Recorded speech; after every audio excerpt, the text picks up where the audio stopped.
Hello बच्चों। मेरी live class में एक बच्चे ने मुझसे एक क्वेश्चन पूछा था कि सर पाई और ई में क्या अंतर होता है। तो मैं आपको बता देता हूँ पाई और ई में डिफरेंस क्या है।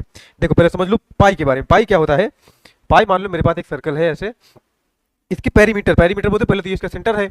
पेरीमीटर होता है ये जो येलो पार्ट दिख रहा है इसको हम लोग पेरीमीटर बोलते हैं, हिंदी में बोले तो परिधि यानी परिधि। अगर परिधि में हम किसी वृत्त की परिधि में अगर हम उसके डायमीटर, डायमीटर बोले तो रेडियस का दोगुना, या तो उसको डी लिखो या फिर हम लोग 2r लिखते हैं, 2r यानी रेडियस का दोगुना।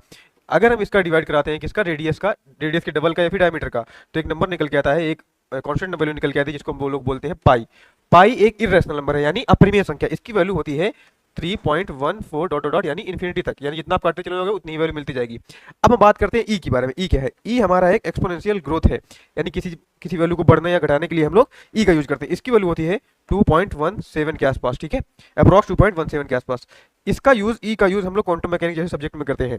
अब अच्छे देखते हैं हम लोग पाई और ई में रिलेशन क्या हो सकता है। देखो एक इक्वेशन है हमारे पास, यूलर्स यूलर्स फॉर्मूला, यानी क्या होता है, ई की power i pi plus 1 is equal to 0।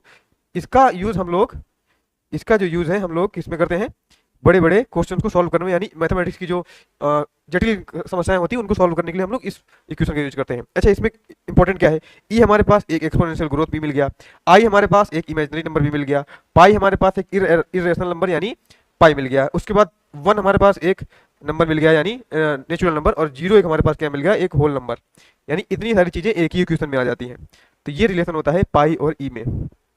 कैसी लगी आपको इन्फॉर्मेशन, कमेंट बॉक्स में जरूर बताइए। धन्यवाद।